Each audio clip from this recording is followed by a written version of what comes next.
Welcome to BGC Beloved Podcast, where God's grace revealed. Good morning, beloved! Salamat at nandito tayong lahat at napakaganda ng testimony, no? Sobrang napakabuti ng Diyos sa buhay ng bawat isa. Grabe, no? Puso yun, puso. Napakabuting Diyos niya talaga na anuman ang ating paniwalaan, ipag-pray, kanyang ipinagkakaloob. Bago tayo magsimula, tayo ay manalangin muna. Panginoon, marami pong salamat sa araw na ito. Sa linggong ito, salamat po sa buong linggo na napakabuti niyo sa buhay po namin. Thank you, Lord. Kulang ang salitang salamat.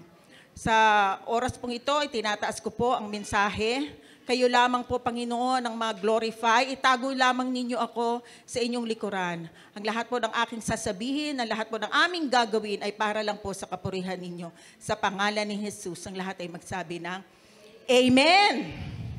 Excited na ba kayo sa conclusion ng ating Psalm 23? Amen! Maraming nabitin!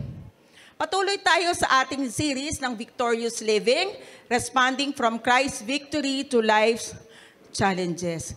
Sinimulan natin yung series ng Psalm 23 noong July. Ano na ngayon? October. Sa mga na-miss ninyong mga messages or may gusto kayong balikan, meron tayong podcast. Maririnig natin yan sa YouTube, Spotify at saka Apple. By this time po, mula July, di ba, lagi nating pina-flash yung Psalm 23. I hope and I pray na nakabisado na natin ito. Sabay-sabay po nating bigkasin ang Psalm 23 verses 1 to 6. Sabay-sabay po tayo. The Lord is my shepherd, I shall not want. He makes me lie down in green pastures. He leads me beside the still waters. He restores my soul. He leads me in the paths of righteousness for His name's sake. Yet though I walk through the valley of the shadow of death, I will fear no evil, for you are with me. Your rod and your staff, they comfort me. You prepare a table before me in the presence of my enemies. You anoint my head with oil. My cup runs over. Surely, goodness and mercy shall follow me all the days of my life, and I will dwell in the house of the Lord forever. Yan. I hope kabisado nyo na yan. After po ng prayer ninyo, yung mga pansarili nyong prayer, pwede nyo isunod dyan kasi pangako yan ng Panginoon sa atin. Amen? So, ang title po ng ating pag-uusapan ay Responding to Apprehension, Fear of the Future in the Light of Christ's Victory, Part 3. Ang apprehension, ibig sabihin yan, anything na yung kinakatakutan mo o na babalisa ka. Yan ang ibig sabihin ng apprehension. Naibigay ko yung dalawang reason bakit hindi tayo dapat matakot sa future. Number 1. Okay, ito. 3 reasons why you should not fear the future. Number 1, God's goodness pursues me. Number 2, God's mercy envelopes me. So, yung isa, pursue. Tinutugis ka ng goodness ni God. Ito naman, envelopes. Ano ibig sabihin ng envelopes? Ha? Pinabalot ka ng awa, favor ng Lord. At ang beloved thought sa dalawang yan, Christ is my shepherd. Sabay-sabay po tayo. Christ is my shepherd. His goodness and mercy pursue me. Ngayon, nasa number 3 na tayo. Number 3. Heaven awaits my arrival. Woo! Malapit na yan! Nakikita niyo ba ang mga pangyayari sa buong mundo? Excited na talaga. Kinikilabutan ako. Kahapon lang binomba ng Israel ang Iran. Nakikita niyo na? Si Jessica Soho nag-report. Yun daw bundok, puno naman ng mga puno. Pero nag-landslide pa rin. Ibig sabihin, hindi naman pinutol yun. Ano sinasabi nila? Climate change. Pero ito, no? Kung nagbabasa tayo ng Biblia, nakatala na yan sa Biblia, hindi gawain ng Diyos, hindi gawa ng Diyos yan. Pero sinasabi sa atin ng Diyos, ito ang mga mangyayari sa mga huling araw. Amen? the world becomes darker and darker. At ang mga nag-submit ng buhay kay Jesus, nagiging maliwanag at maliwanag ang buhay. Dahil nagre-reflect sa atin si Jesus. Amen? Amen. Saan ka nakakita? Nung umattend nga kami doong CBN Asia, saan ka nakakita? Miski sa social media, lalaki sa lalaki, babae sa babae, naghahalikan. Diba? Darker and darker. Amen? Hindi po tayo nagko-condemn. Pero nakikita natin, kailangan nating kumilos. Kailangan nating ipangaral na ang kaligtasan ay na kay Jesucristo lamang. Amen ba? Ang kinakatakutan ng mga tao ay ang kamatayan. Tama ba? Ayaw mamatay. Lahat na inilaklak na ng gamot. Ayokong mamatay. Bakit? Hindi nila alam kung saan sila pupunta. Pero hindi ko sinasabi na pwede na kayo mamatay. Hindi.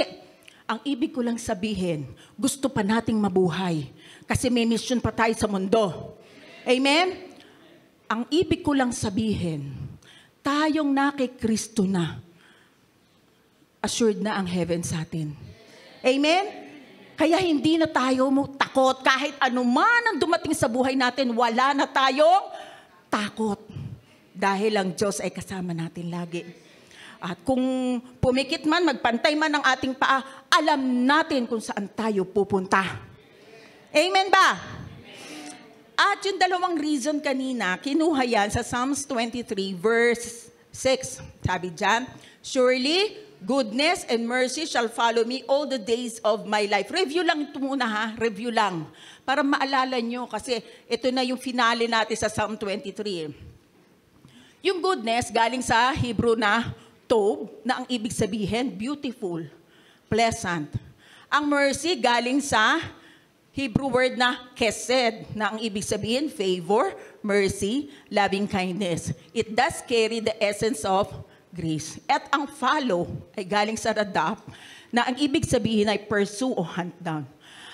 Kung babasahin nyo lang dyan, ano lang, yung follow. Nagpa-follow lang sa akin yung goodness and mercy. Pero kung titignan natin sa original text, ganito eh.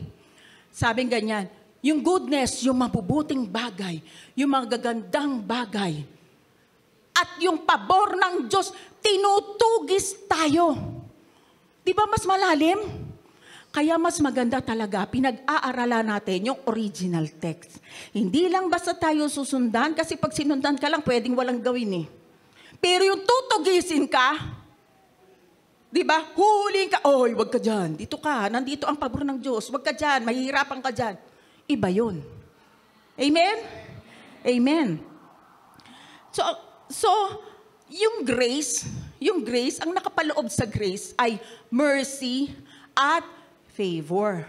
Ano yung mercy? It is about being spared from deserved punishment. Lahat po tayo deserve ang punishment sana.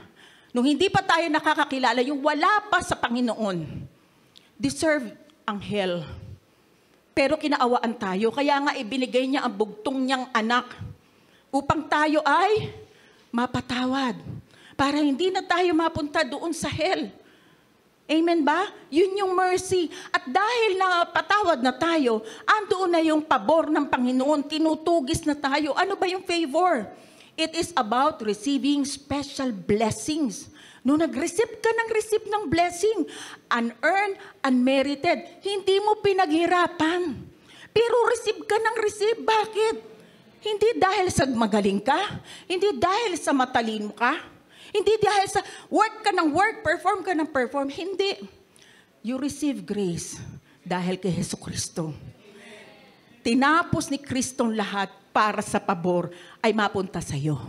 Amen. At nagkaroon tayo ng beloved walk. Ang beloved walk natin, o life application, sabi dyan, how should we respond to God's goodness, mercy, and grace? Paano tayo magre-respond? No? Number 1, compel yourself to continually praise and thank the Lord. No? Kailangan, i-remind mo yung sarili mo. Utusan mo yung sarili mo magpasalamat sa Panginoon. Kinuha natin yan sa Psalm 103 verse 1. Sabi ganon, bless the Lord, O my soul, and all that is within me. Bless the Lord, bless His holy name. No? Sabi ganon, sabi ni David, inuutusan niya yung sarili niya. I-bless mo ang Panginoon, purihin mo ang Panginoon, pasalamatan mo ang Panginoon. Miski ang kaloob-looban ko, miski mga internal organs ko, pasalamatan mo ang Panginoon. Why? Mamaya sasabihin ko bakit. So, how can our soul bless the Lord? By praising Him, thanking Him, and glorifying Him. No? Number 2, by speaking out of His love for us and our love for Him for all His benefits. Lord, thank you. Mahal na mahal mo kami. Mahal na mahal mo ako. Kaya alam ko, hindi mo ako pababayaan. Thank you, Lord. Minamahal kita kasi una kang nagmahal sa akin. So, lagi nyo yun i-remind sa sarili nyo. Lagi nyo yun sasabihin. And, beloved, walk number 2. Constantly reflect on God's grace and make it your central focus. Reflect ka. Mag-reflect ka. Ano ba yung mga ginawa ni Lord sa buhay mo? So nakita natin yan sa Psalms 103 verse 2. Bless the Lord, O my soul, and forget not all His benefits. May kwento. Si Jesus pupunta ng Jerusalem. No, naglalakbay siya papuntang Jerusalem. Nagdaan siya sa hangganan ng Samaria at saka ng Galilee. Habang siya ay pumupunta sa isang nayon, biglang may sumulpot na 10 ketungin. Sa kalayuan, nandiyan yung ketungin. Malayo kasi ang mga ketungin noon, bawal makisalamuha sa mga tao kasi kinoconsider silang marumi. At kapag nahipo mo sila, marumi ka na rin. Napalapit ka lang, marumi ka na rin. Kaya malayo yung mga ketungin. Biglang sumigaw, Jesus! Panginoon! Kahabagan mo kami! Kawaan mo kami! Sabi nung 10 ketungin. Tumingin si Jesus. Ano ang sabi ni Jesus? Sige, lumakad kayo. No, lumakad kayo at magpa-check up kayo sa pare o magpasuri kayo sa pare. At alam nyo kung ano nangyari? Habang naglalakad ang 10 ketungin, habang sila'y lumalakad, no, hindi immediately, pero lumalakad, nakita nila nawawala. Alam niyo yung ketong, di ba? Mga sugat-sugat sa katawan. Nakita nila habang sila gumagaling sila. Pero ano ang nangyari? Basahin natin sa Luke chapter 17, verse 15 to 19. One of them, isa sa 10, when he saw that he was healed, came back to Jesus shouting, "Praise God!" He fell to the ground at Jesus' feet. Lumuhod pa siya, thanking Him for what He had done. This man was a Samaritan. Hindi pa Hudyo yun Samaritano pa. Jesus asked, "Didn't I heal 10 men? Ilan daw yung pinagaling niya? 10. Where are the other 9? Hinahanap ni Jesus. Nasaan yung 9? Has no one returned to give glory to God except this foreigner?" And Jesus said to the man, "Stand up and go. Your faith has healed you." See? Nakakalimutan natin magpasalamat minsan sa source ng buhay natin, sa source ng hanap buhay natin, sa source ng kalusugan natin. Kaya sinasabi ni David, do not forget all His benefits. Alam ko naman maraming binigay at pinagkaloob ang Panginoon sa inyo. Minsan nakakalimot nga tayo. Kaya nga ang sabi, bless the Lord, O my soul. Bless His holy name. Amen? Baka sabihin nyo, hindi ako nakakalimot. Pagising ko nga lang, pasalamat na ako. Tignan mo nga, si Jesus na ang nagpagalim. Ilan lang ang bumalik. Isa, yung 9 nalimutan yung ginawa ni Jesus sa kanya. Amen? So do not forget God in your life. Amen? Sige, palakpakan natin ang Panginoon. Ano ba yung sinabi ni David na dapat na alalahanin? Alam niyo si David nasa Old Testament pero ang heart niya, New Covenant New Covenant yung heart niya. Basahin natin. Number 1. Forgives all your iniquities. Pinatawad na lahat ng mga kasalanan natin. And number 2, heals all your diseases. Kagaya ni Brother Martin. Di ba? Pinagaling na ng Panginoon. Isang verse lang. Target na yan, dalawa na yan. 1 Peter 2:24. Doon na lang tayo sa Tagalog. Unang Pedro 2:24. Sa kanyang pagkamatay sa krus, pinasan niya ang bigat ng ating mga kasalanan upang tayo'y mamatay sa kasalanan at mamuhay sa katwiran. Sa pamamagitan ng kanyang mga sugat, kayo ay gumaling. Amen? Wow. Kaya nga sabi ko nung isang linggo, di ba? Huwag kung ano-ano ini-imagine ninyo. Kapag kayo ay nagpe-pray, imagine ninyo. Kung may problema kayo, imagine ninyo na yung problema nyo lumilipat na kay Kristo. Kasi dahil kay Kristo, lahat ng pabor, ipagkakalob niya na sa inyo. Miski ang kagalingan ng katawan ninyo, miski ang sakit ng bulsa ninyo. Amen? Miski ang sakit ng puso ninyo. Amen. Amen. And number 3, redeem your life from destruction. Sabi ko nga kanina, we are doomed to hell. Pero binayaran lahat ni Jesucristo ang pinambayad, overpayment pa. Bakit? Buhay niya yung pinambayad niya. Diyos na nagkatawang tao, pero siya ang nagbayad para tayo ay maligtas. Kahit sa araw-araw, lagi tayong iniingatan ng Panginoon, hindi niya tayo pinababayaan. Pray lang, pray. No, acknowledge Him.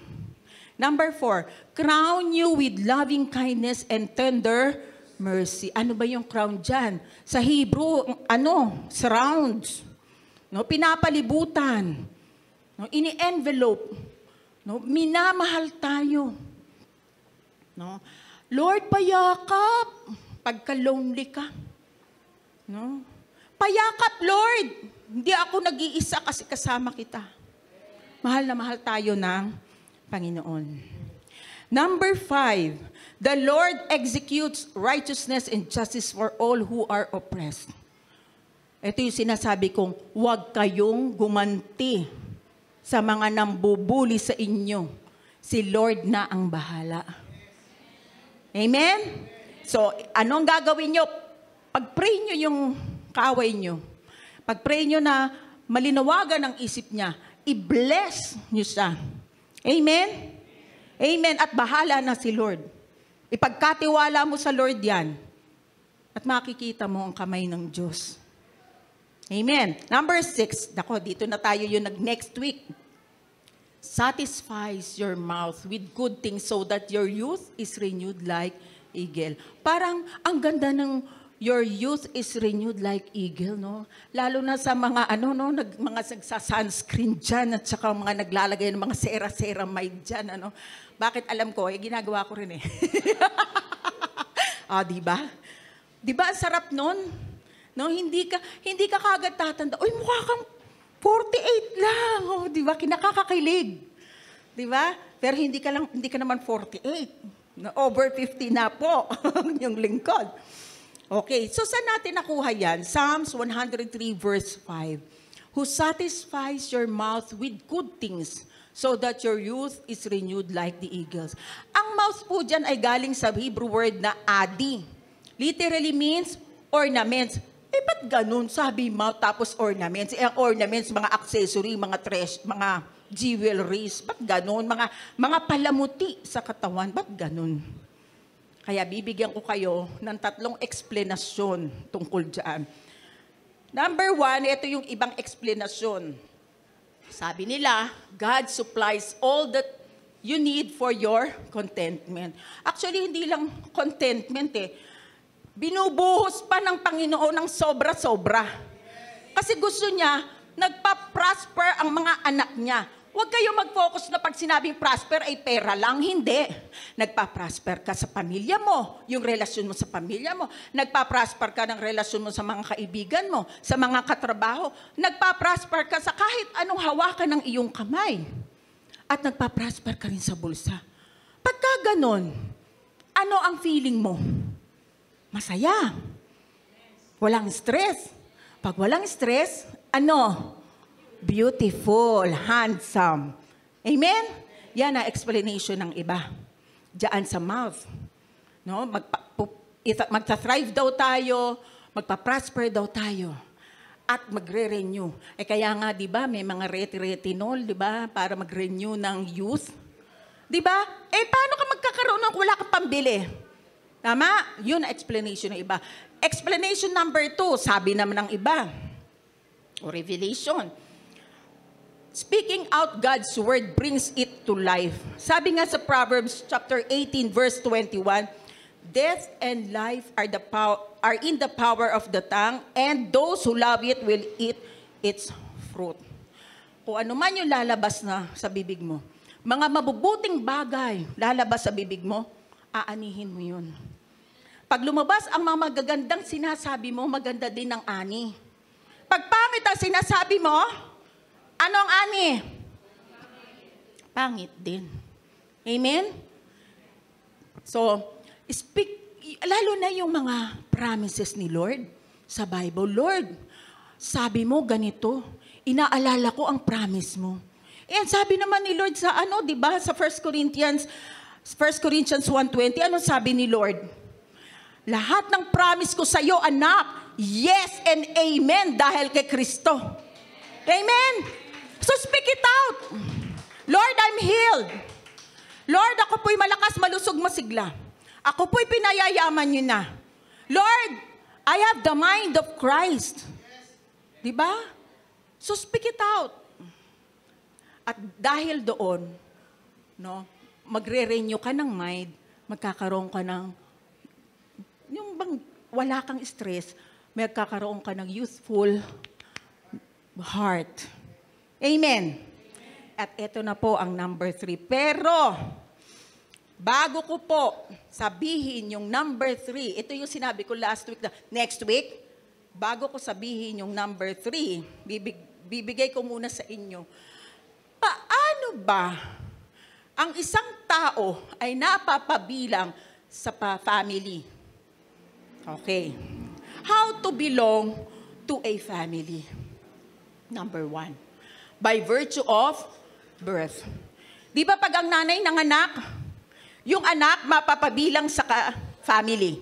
Tama? Yes. Ginawa sa atin yan ng Panginoon. Nung tayo ay kumilala sa gospel. Ano yung gospel? Good news.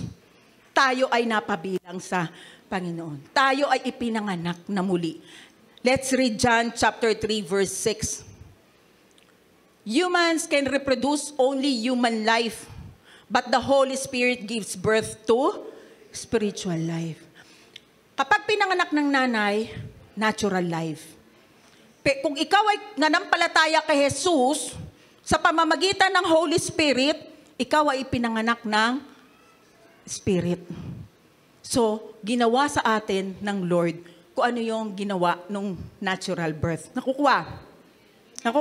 So, 2 beses tayong pinanganak. Lahat ng tumanggap sa Panginoon, lahat na nang naborn again, 2 beses tayo pinanganak. Una sa natural, pangalawa, spiritual. No? Ang born again ay hindi po religion. Ang born again ay experience. Dating patay na espiritu na buhay. Nabuhay dahil kay Jesucristo. Nung ikaw ay kumilala, nung ikaw ay nanampalataya. Amen. Paano mo nangyari ito na ikaw ay muling nabuhay sa espiritu? John 1:12, sabi John. Yet, to all who did receive Him, yung tinanggap, yung finished work ni Jesus, to those who believe in His name, ano daw?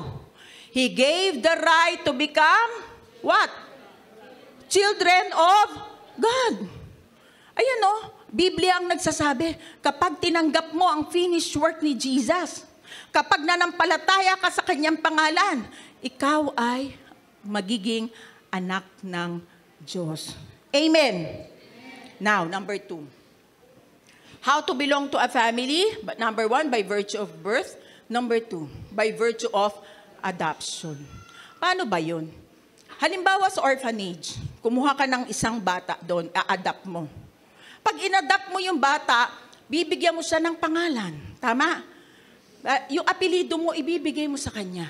Kasi inadapt mo siya, ibig sabihin, tinatanggap mo siyang kapamilya mo. Kaya naging kapamilya mo na, yung bata, naging kapamilya ka na. Alam nyo ba, ginawa rin sa atin yan ng Panginoon. Walang kawala. Spiritual birth, adoption pa. Basahin natin. Ephesians chapter 1, verse 4 to 6. Even before He made the world, bago pa likhain ng mundo, God loved us and chose us. Pinili ka na. Sabihin mo, pinili ako. Pinili ako. Hay, chose us in Christ to be holy and without fault in His eyes. Kasi alam niyo, sa foreknowledge ng Lord, di ba? Alam niya ang mga mangyayari. Nakita na niya kung sino ang tatanggap sa Panginoong Hesus. Yun, sa foreknowledge. Dahil, siyempre, Diyos siya, alam niya mangyayari. Di ba? So, dahil nakita niya na ikaw ay tumanggap sa Panginoong Hesus, pinili ka na rin niya at minahal ka na niya ng sobra-sobra. God decided in advance to adopt us. Sabihin niyo nga, adopt us. Kapatid, hindi ka lang pinanganak spiritual. Inampon ka pa ng Panginoon. Amen? Ito, adopt us into His own family by bringing us to Himself through Jesus Christ. Inampon ka dahil kay Kristo. This is what He wanted to do and it gave Him great pleasure. Kahit ang bugtong niyang anak na hirapan sa krus ng Kalbaryo, binigay niya yun. Tiniis niya bilang ama. Alang-alang sa'yo. Alang-alang sa atin. Amen! Hindi ko alam kung hindi pa kayo mai-inlove kay Lord. Ewan ko na lang. Sobrang pagmamahal. Wala tayong kawala eh. Wala. Ay, saan kayo pumunta? Pinili ka ng Diyos. Kaya ka nandyan. Kaya ka nakaupo dyan. Kaya ka nakikinig ng podcast. Kung sino man yung nakikinig ng podcast. Amen? And number 3. Ito, excited ako dito. Kasi gustong-gusto ko itong topic na to. By virtue of marriage. Diba, kapag halimbawa ako, pag kinasal yung anak ninyo, pagka kinasal, ang tawag nyo, manugang. Naging kapamilya nyo na yung papakasalan ng anak nyo. Kung kuya nyo naman yan, ate, ang tawag nyo, hipag o bayaw. Kapamilya nyo na rin. Tama? Gagawin din sa atin yan ng Panginoon. Soon. Ipapaliwanag ko kung ano. Pero bago yan, bibitinin ko muna kayo sandali. Paano yung marriage na yon? Anong mangyayari? No? Ito magaganap pa lang yung marriage na yan. Basahin natin kung saan natin kinuha yung teksto natin ngayon. Psalms chapter 23 verse 6. Surely, goodness and mercy shall follow me all the days of my life. Lakasan natin yan. And I will dwell in the house of the Lord forever! Woo! Wow, malapit yan. Pag-usapan natin yung, and I will dwell in the house of the Lord forever. Alam ni David kung saan siya pupunta after this life. Ikaw ba, alam mo kung saan ka napupunta? Amen. Pero papaliwanag ko pa rin kahit alam nyo na, syempre. Okay? So, eto na po, yung ikatlong revelation na binitin ko kanina. Number 3, the imminent hope of glory for believers. Ano ba yung imminent hope of glory of the believers? Ano ba mangyayari? Tumanggap lang ako kay Kristo, ganun lang. Binibiyaan lang niya ako, ganun lang. Wala na, okay lang yun. Kaya yung iba, pag hindi ito alam, pawarde-warde lang. Kala nila, ganun-ganun lang. Pero may hope of glory. Okay? Tingnan natin yung Psalms 103 verse 5. Kasi dalawa ang Psalms na pinag-aaralan natin. Psalms, ngayon na itong third, natin yung apprehension na Psalms 23 at saka Psalms 105. Nandito ulit tayo sa Psalms 103 verse 5. Who satisfies your mouth with good things so that your youth is renewed like the eagle. Ngayon naman po, pag-aaralan natin ang cultural background ng mga Hudyo, ng mga Jews. Kapag kinakasal kasi sa Jew, kapag kinakasal yung babae, nung ancient time, no? Kasi di ba, mapansin nyo dyan yung mouth, bakit adi, bakit ornament, bakit jewelries, bakit accessories, bakit kaya? Bakit ganun? Hindi mo maintindihan. Tignan mo, kasi ang pagbabasa ng Bible ganun eh. Titignan mo pati cultural background ng mga Hudyo. So titignan natin ngayon yung cultural background ng Hudyo. Doon pala, sa mga Hudyo, kapag ikakasal ang babae, yung bride, maglalagay ng veil sa babae. At magsasabi siya ng mga sweet things sa papakasalan niyang babae. Nung ancient time dito, Pero ngayon, siyempre, modern times na veil na lang. Dati tinatakpan niya ng lalaki. Ano meaning ng veil covering? Wow, so sweet. I can cover your sweet beauty and still marry you because that is not the external beauty that I am marrying. Hindi yung ganda ng babae, kundi for the beauty that I love is much deeper. Sabi dyan, it is a beauty I will love even into your old age. Yun pala yung ibig sabihin nun. Dito, sinasabi din sa iyo ni Jesus. Sinasabi sa atin ni Jesus ngayon. Hindi ang iniibig ko sa iyo yung mabubuti mong gawa. Hindi ang iniibig ko sa iyo yung mga performance mo, yung mga ginagawa mo. Ang minamahal ko, ikaw mismo as a person. You are worthy. You are valuable to God. Kaya nga sabi niya, pati buhay ko nga, inalay ko sa iyo eh. Kasi mahalaga ka sa akin, anak. Sobrang halaga mo. Amen. Sobrang halaga natin sa Panginoon. Kahit ang buhay niya, inalay niya sa atin. Yun yung meaning ng veil. Panoorin po natin. Tingnan natin yung short video. Yung ikakasal, ang tawag po dyan ay badekin.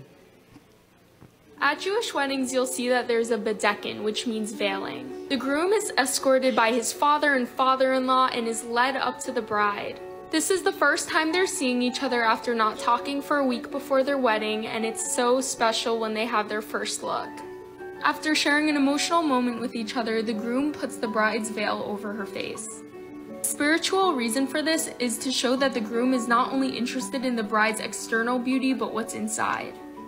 Then the fathers and the grandfathers of the bride and groom approach the bride and get to bless her.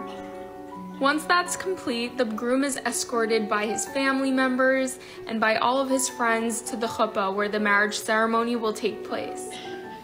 Every time I go to a Jewish wedding, this part always gets me so emotional because the badekin is typically the first look that the bride and groom have.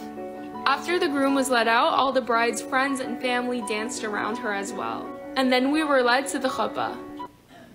Oh, yan, ganyan yung wedding sa Hudyo. Yung 1 week silang hindi magkikita. Pagkatapos, pagka dumating na yung kanilang kasal, lalagyan siya ng veil. Ano yung sinabi kanina? Yung spiritual meaning, hindi lang siya umiibig sa external beauty, kundi yung inner beauty. Yung spiritual meaning, inner. Ano ba ang nasa inner natin? Sino ba ang nasa born again spirit natin? Ang Holy Spirit, di ba? Amen? So doon nakatingin ang Panginoon. Sa inner natin, hindi sa fest natin. Amen? Amen. So, kailan ba ito mangyayari? Mangyayari ba talaga to? Sabi mo, Pastora, naging kapamilya ka dahil sa birth, spiritual birth. Number 2, adoption. Number 3, wedding. Kailan ito mangyayari? Revelation chapter 19, verse 6b to 7. Hallelujah! For our Lord God Almighty reigns. Let us rejoice and be glad and give Him glory. Ito na, naka-highlight. For the wedding of the Lamb. Sino ba yung lamb natin? Di ba ano sabi ni John? Behold, the Lamb of God who takes away the sin of the world. has come. And His bride. Sino yung bride? Church. Come on. We are the church. The body of Christ. Amen? Lahat ng kumilala sa Panginoon, church na. Nasa church na. Has made herself ready. Are you ready? Amen. Amen. Ikakasal tayo kay Kristo. Isipin mo ha. Una, pinanganak ka by spiritual and then adoption. Ikakasal tayo kay Kristo. Ang church. No, lahat nung born-again Christian churches. Amen? Yung totoong sumampalataya sa Panginoon. Alam niyo po ba sa Genesis chapter 2 verse 22? Kailan ba lumabas ang babae? Nung bang nilikha ang Diyos, may babae na agad? Wala pa. Sino lang ang nandun? Si Adan pa lang. Paano lumabas ang babae? Kumuha ng tadyang o ribs ang Panginoon at mula doon sa ribs na yon, lumikha siya at lumabas ang babae. Si Eva. Tama. Old Testament. Genesis. Umpisa. Tignan natin sa New Testament. Makinig kayong mabuti ha. Kasi revelation ito. Tignan natin sa New Testament. Kailan namatay si Jesus? Kailan nila na-confirm na patay na si Jesus? Nung tinusok sa tagliran. Diba? Tinusok na ganyan. Na-confirm nila patay na si Jesus. Tama. Pagkamatay ni Jesus, bumilang lang ng ilang days, sumilang ang church. Yun yung bride. Kinikilabutan ako. Amen.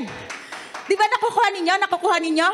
Genesis. Lumabas si Eva para maging asawa ni Adan.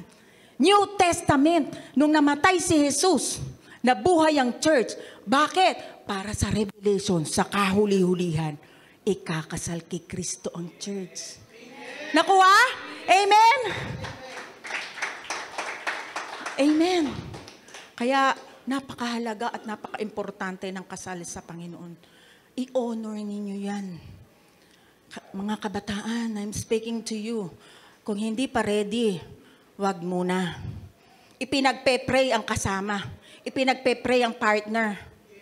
Para hindi magulo. Kung hindi kalooban ng Diyos, kahit masakit, sundin ang Panginoon. Amen? Dahil ino-honor ng Lord ang marriage. Amen. Amen. Now, punta tayo, ano ba yung marriage? Kailan ba ito mangyayari? Kailan ba yung kasal na yan? 1 Corinthians chapter 15, verse 51 to 53. But let me reveal to you a wonderful secret. Sa ibang salin, mystery.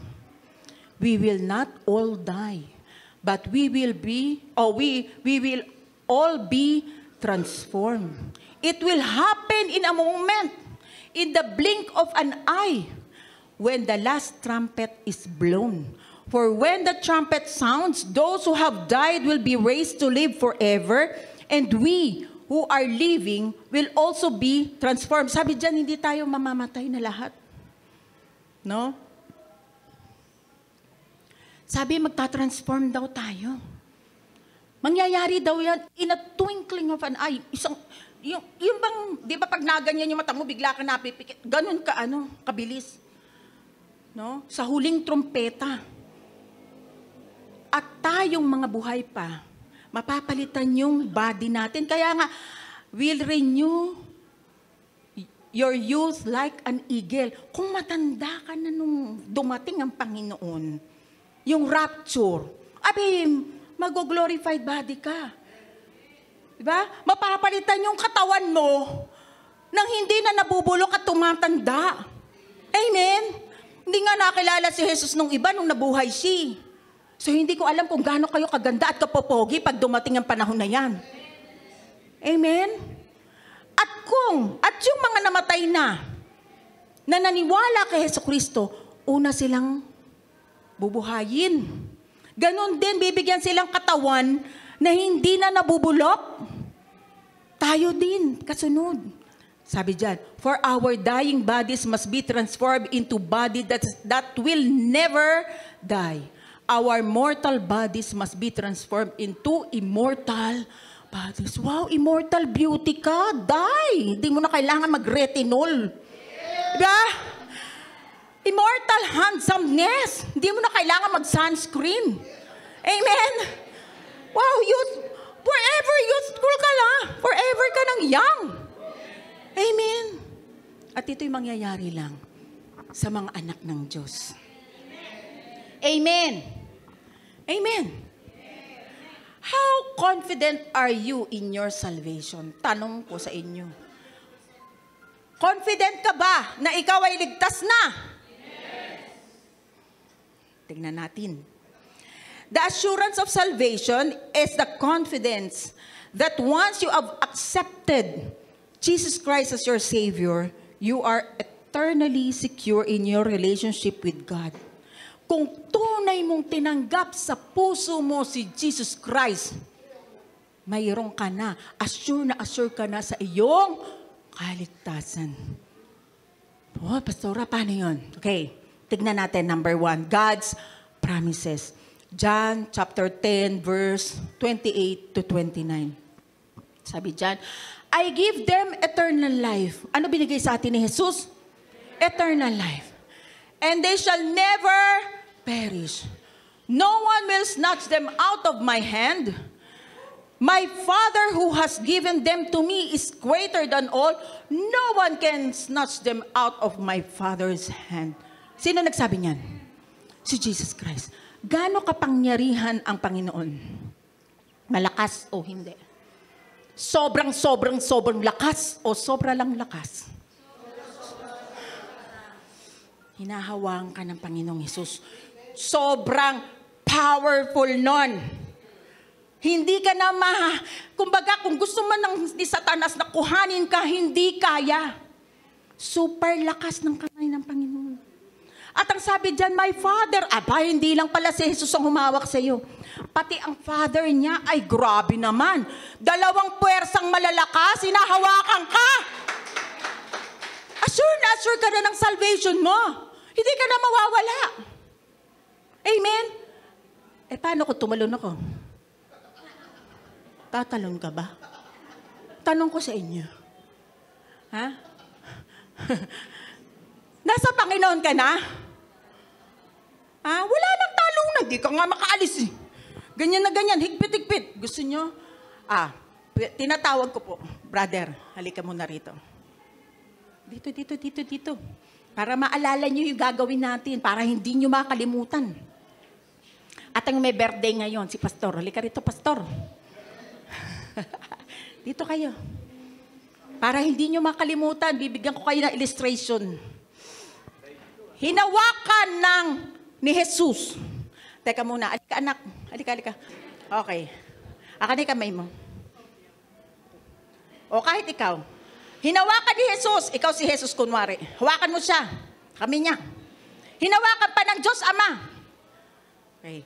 Pumiglas ka nga sa kanilang dalawa. Hawakan niyo maigi. Mas malakas kayo sa kanya. Ang hina naman. Pumiglas ka. O kaya mo? Hindi.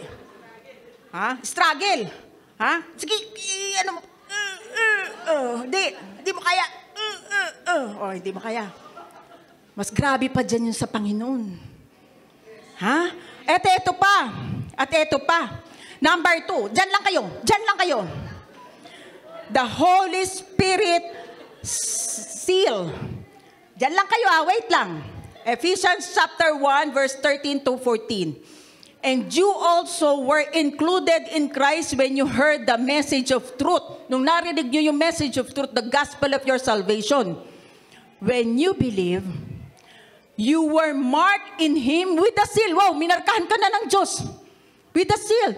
The promised Holy Spirit. Wow, may Holy Spirit ka na. Bakit? Who is a deposit guaranteeing our inheritance until the redemption of those who are God's possession to the praise of His glory. Guaranteed na. Dahil nasa iyo ang Holy Spirit, yan na yung selyo. Hindi ka mawawala sa Panginoon. Brother, pwede balikan muna. Ikaw. Ikaw yung Holy Spirit. Hawakan mo yung dalawang kamay ng bata. Sinelyuhan mo yung bata. Pumiglas ka! Sige, piglas! Kailangan makatakbo ka sa upuan mo. Hindi na. Kaya mo? Hindi na. Marami pong salamat. Palakapakan po natin siya. Kaya mo pa ba? Na makawala? Hindi na. Assured ka na ng salvation mo. Hindi nyo yan makakalimutan. Yung drama na yan. Skit yan, skit. Ha? Assured ka na, bakit? Hinawakan ka na ng Panginoong Jesucristo. Hinawakan ka ng Ama. Sinelyuhan ka pa ng banal na Espiritu. Amen! At dahil nasa iyo ang banal na Espiritu, makikita mo kung tunay mo talagang tinanggap ang Panginoon, makikita mo sa sarili mo, mayroong nagbago.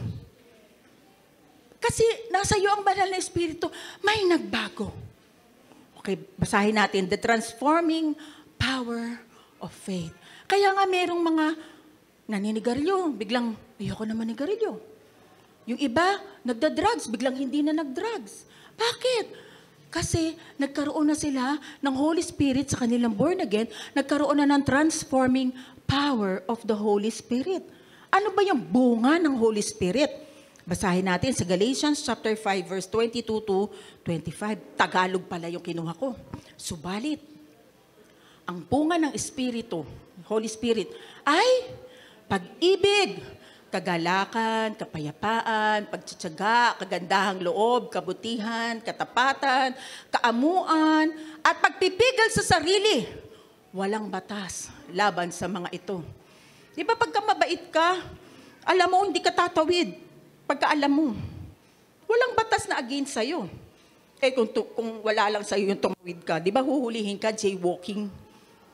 Tama? Pero dahil nasa iyo ang Holy Spirit at ang bunga niyan ay yung mga yan. Meron pa, verse 24. Ipinako na sa krus ng mga nakipag-isa kay Kristo Jesus ang kanilang makalamang pagkatao. No, sinuko na natin yan eh. Kasama ang masasamang pagnanasa at mga kahalayan nito. Wala na sa atin. Patay na tayo sa kasalanan. Amen? Nung namatay si Jesus, kasama na yung kasalanan nating inilibing. Bago ka nang nilalang. Bago ng pagkatao mo. Hindi na ikaw yung dating masungit. Hindi na ikaw yung dating mainitin ang ulo. Hindi na ikaw yung taong maraming bisyo. Bakit? Magbubunga sa iyo ang banal na Espiritu. Hindi mo gawa, pero inuudyokan ka ng banal na Espiritu. Hindi. Hindi na ako ito eh. Bago na ako. Hindi. Sa harapan ng Panginoon, malinis na ako eh. Ba't ko pa gagawin yan? Puting-puti yung damit mo. Uupo ka sa putikan? Hindi, di ba? Uy, kuha ka pa ng tissue, lilinisin mo pa yun. Baka mahirap maglaba. Di ba? Puti yun. Tama? Kasi may bunga ka ng banal na Espiritu. Sabi dyan, yamang binigyan na tayo ng Espiritu ng bagong buhay, lumakad tayo ayon sa kanyang patnubay. Ito pa. Ephesians chapter 5 verse 1 to 2. Follow God's example, therefore, as dearly loved children, and walk in the way of love, just as Christ loved us and gave Himself up for us as a fragrant offering and sacrifice to God. Gusto niyo bang mahalimuyak kayo sa Panginoon?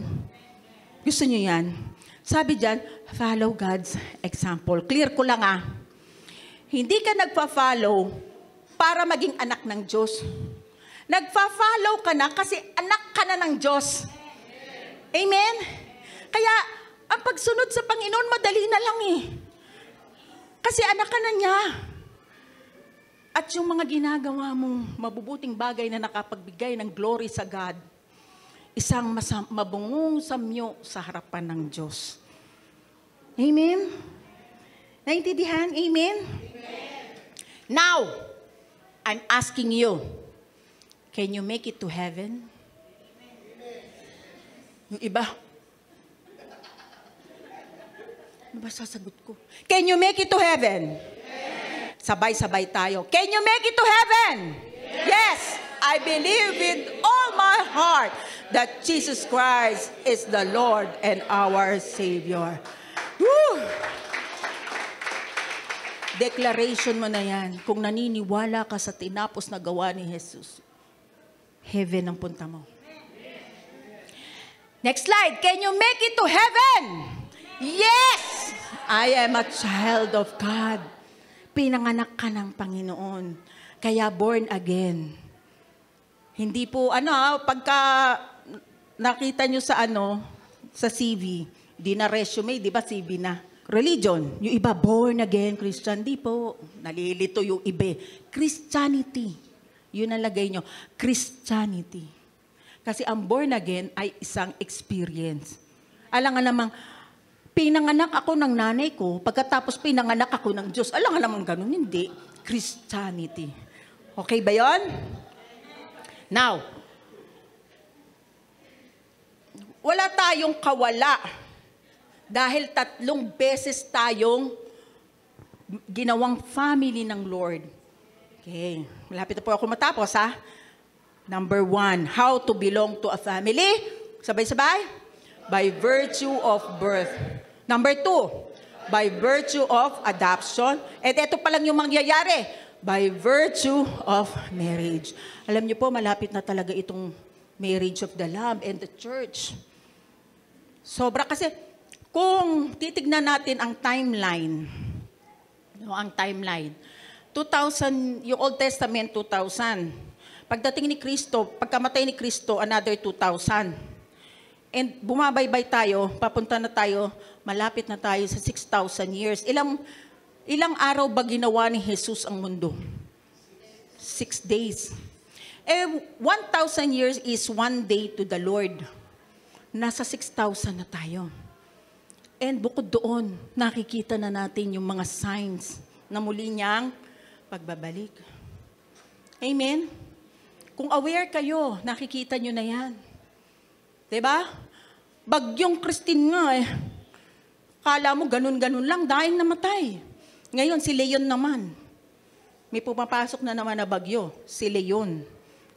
At doon sa, ano ba yun, Bicol, signal number 1 na naman. At gera, China, North Korea, Israel, Iran. Diba? Nakikita na natin. Tayo, hindi tayo malulungkot. Natutuwa. Kasi malapit na natin makita ng mukhaan ang Panginoong Jesus. Amen? Rarap. Bago dumating ang tribulation, ang great tribulation, naalala niyo yung lesson natin noong nakaraan? Yung about rapture and tribulation. Bago dumating yung sobrang hirap na ba ngayon? Yes. Ang mahal ng bilihin. Ang hirap humanap ng trabaho. Pataas ng gasolina. Pataas ang dollars. Diba? Pero mas grabe pa yung mangyayari pagdating ng Great Tribulation. At bago mangyari yun, kukunin muna tayo ng Panginoon. Amen? Yun yung tinatawag na rapture. Wala man yung salitang rapture. Bibigyan ko po yan ng isang Sunday na pag-aaralan natin yung rapture. Rapere. Okay? So, hindi muna, harpatso, sa mga original text niyan. Pero hindi muna ngayon. Ini-excite ko ba kayo? Pero one Sunday, tuturo po natin yan. Pero ang sinasabi ko sa inyo, malapit na. At sayang naman ang mga bibig kung hindi isi-share ang gospel. Sayang naman, invite. Sayang naman kung iba pa makaimbita. Diba? Sayang. Magliwanag na tayo sa madilim na mundong ito. Amen ba? And assurance of salvation. Gaano ka ka-assured na save ka na talaga? Number 1. God's, sabay-sabay po tayo, God's promises. Number 2, the Holy Spirit seal. And number 3, the transforming power of faith. And saan natin kinuha yung teksto natin? Psalms chapter 23 verse 1 to 6, apprehension yan. Sabay-sabay tayo. Surely, goodness and mercy shall follow me all the days of my life, and I will dwell in the house of the Lord forever. Saan ba ang house ni Lord? Philippians chapter 3, verse 20 to 21. But we are, sabay-sabay tayo, but we are citizens of heaven where the Lord Jesus Christ lives. Saan nakatirang si Jesus? Saan tayo papunta? Amen. And we are eagerly waiting. Now we are waiting for Him to return as our Savior. Lord, malapit ka na dumating. Thank you. He will take our weak mortal bodies and change them into glorious body like His own. Papalitan yung ating katawan. Kaya nga yung Psalm kanina, di ba? Renewed like an eagle. So wala nang masakit. Di ba? Yung mga hindi makalakad dyan na diretso. Pagdating ng glorified body. Kekembot-kembot pa yan. Kekembot-kembot pa yan. Diba? Sabi nga dyan, like His own, using the same power which He will bring everything under His control. Using His power. Gaano kalakas yung power ni Lord? Ay, hindi nila alam. Gaano kalakas ang power ni Lord? Wala na yata kayong power, nagugutom na yata kayo. Gaano kalakas ang power ni Lord? So much, sobrang ka-powerful para mapalitan ng mortal bodies natin to immortal body. Are you excited sa rapture? Amen. And our beloved thought for today. Sabay-sabay po tayo. I belong to God's family and I will be with Him for eternity. Amen. Palakpakan natin ang Lord. Nandito ka ngayon dahil ang plano ng Diyos, isasama ka niya sa kanyang eternity. Amen. Tumayo po tayo at manalangin sa Panginoon. Salamat, Panginoon. Kinakasabit ka namin ang muli niyong pagbabalik. Thank you. Malapit na po ito. Maraming pong salamat na kahit po kami nag-iintay dito sa lupa, iniingatan niyo kami, pinapalakas, pinapalusog. At Lord, gamitin niyo po kami, gawin niyo po kami kagamit-gamit sa inyong kaharian. Salamat, Panginoon, dahil hindi lang dito nagtatapos ang buhay namin. Ang buhay ay magsisimula kapag kasama ka na namin sa langit. Because ikaw ang buhay talaga, Panginoon. Maraming salamat sa pagliligtas niyo po sa aming kasalanan. Salamat. Sa impyerno sana kami, pero niligtas mo kami, Panginoong Yesus. At ngayon, nakakaharap na kami sa Ama ng malinis at tuwid sa harapan ng Ama. Sa mga bago lang na naka-attend sa mga ganitong gawain at sa mga nakikinig sa podcast, kung ngayon lamang ninyo narinig yung mga ganitong mensahe, inaanyayahan ko kayo at iniimbita na sambitin na naniniwala kayo sa Panginoong Yesus at yung promise niya ng pababalik. Kakaroon tayo ng buhay na walang hanggan. Samahan niyo po ako. Bigkasin niyo itong panalangin na ito, bukan niyo ang bibig niyo, at sa mga nakatanggap na, alang-alang dun sa mga bago pa lang, lakasan niyo rin yung pagpipray na ito. Panginoon, salamat po sa krus ng Kalbaryo. Ako ay naligtas. Salamat sa pagmamahal mo. Sa pagkatanggap ko sa inyo, ako'y naging anak ninyo. Nag-aantay po kami ng inyong pagbabalik. Salamat. Isinulat mo na ang pangalan ko sa aklat ng buhay. Ako na lang po mananalangin. Panginoon, salamat po sa lahat ng mga tumanggap at sa aking mga kapatiran, mga beloved of God. Mahal na mahal niyo po kaming lahat, Panginoon. Hindi niyo po kami pababayaan. Hayaan niyo po na habang nandito po kami sa lupa, maranasan namin ang sobrang pabor ninyo. Pabor na tinutugis kami. Pabor na hindi po namin alam kung saan nanggagaling yung mga blessing na yun. Hindi man namin ito pinagtrabahuhan. pero ipinagkakaloob nyo dahil sa sobrang pagmamahal ninyo. Thank you, Lord. Ipatong ninyo ang inyong kamay sa masakit sa inyo. At kung marami, sa ulo nyo ilagay.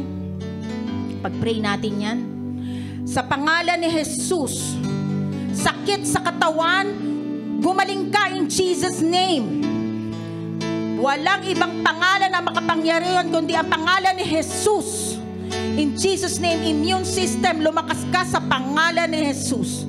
Lahat ng merong problema sa pinansyal, in Jesus' name, receive the favor of God. Bigyan kayo ng katalinuhan ng Panginoon in Jesus' name. Lahat ng mayroong damdamin na hindi maganda ngayon, ang kapayapaan ay sumaiyo, ang kapayapaan ng Panginoon. Ang mga nagugulo sa isipan nyo ngayon, in Jesus' name, magiging maayos ang isip mo dahil kay Jesus. Tanggapin ninyo ang kapayapaan niya. Tanggapin niyo ang kaligtasan ng Panginoon. For no weapon formed against us shall prosper, and every tongue which rises in judgment, we shall condemn. Thank you, Lord. Salamat, Banal na Espiritu. Kami pinagpala niyo na. In Jesus' mighty name, amen. Thank you for listening. This is PGC Beloved Podcast, where God's grace revealed.